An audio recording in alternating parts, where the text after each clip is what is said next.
আচ্ছা ভাই, মানুষের রিজিক কমে যায় বা বন্ধ হয়ে যায় কি কি কারণে? 20 কারণে মানুষের রিজিক বন্ধ হয়ে যায় অথবা কমে যায়। 20 কারণে কি কি ভাই? 1 নাম্বার হলো সুদ। যে ব্যবস্থার বিরুদ্ধে আল্লাহ নিজেই যুদ্ধ ঘোষণা করেছেন সেখানে কোনো বারাকা আসতে পারে না। 2 অকৃতজ্ঞতা। যে রিজিককে তুমি তুচ্ছ করো সেটাই ধীরে ধীরে তোমার হাত থেকে ছিনিয়ে নেওয়া হয়।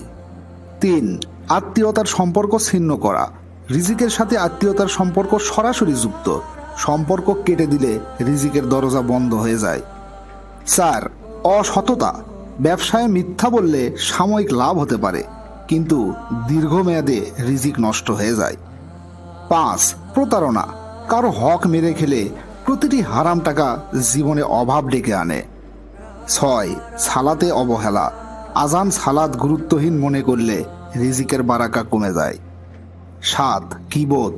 অন্যের পিছনে খারাপ কথা বলা তোমার নিজ জীবনের বারাকা খেয়ে ফেলে। 8 অহংকার। রিজিক আল্লাহর পক্ষ থেকে উপহার, এইটা প্রমাণ করে না যে তুমি শ্রেষ্ঠ। এই রিজিক নিয়ে যদি কেউ অহংকার করে তাহলে তার জন্য আসমানের দরজা বন্ধ হয়ে যায়। 9 জাকাত আটকে রাখা। জাকাত না দিলে সম্পদ অপবিত্র হয়ে যায় এবং ধ্বংস হতে থাকে। 10 কর্মচারীদের উপর জুলুম। যাদের তোমার উপর কিছুটা অধিকার আছে তাদের হক না দিলে বা তাদের উপর জুলুম করলে রিজিক আস্তে আস্তে শুকিয়ে যায়। 11 বেচা কেনায় প্রতারণা বা জিনিসের দোষ লুকানো। এই কাজগুলো করলে সম্পদের বারাকা সম্পূর্ণ তুলে নেওয়া হয়। 12 লোভ।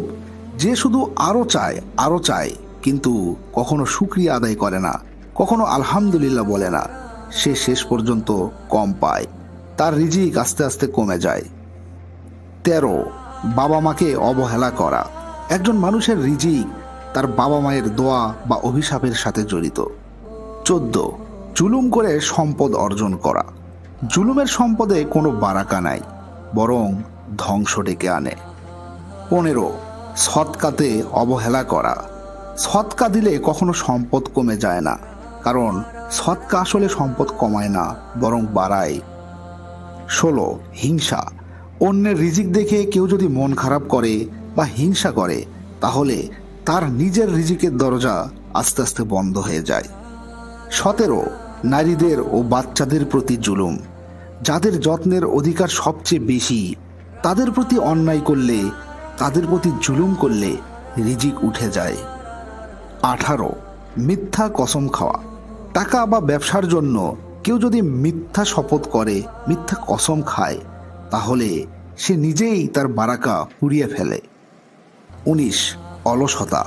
যারা চেষ্টা করে রিজিক তাদের কাছে আসে, যারা চেষ্টা করে না তাদের জন্য ভাগ্যের দরজাও বন্ধ থাকে, কখনোই তাদের ভাগ্যের দরজা খোলে না।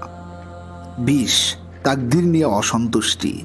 যারা আল্লাহর সিদ্ধান্ত পছন্দ করে না, সবসময় অসন্তুষ্ট থাকে, তাদের জন্য ভবিষ্যতের রিজিকের দরজা বন্ধ হয়ে যায়। ভাই, আপনাকে অসংখ্য ধন্যবাদ, সবগুলোই অনেক গুরুত্বপূর্ণ কথা। আসসালামু আলাইকুম রহমতুল্লাহ। দর্শক মণ্ডলী, বলুন তো কোন সূরা তিলাওয়াত করলে কবরের আযাব কমে যায়? আমি আবারও বলছি, কোন সূরা তিলাওয়াত করলে কবরের আযাব কমে যায়?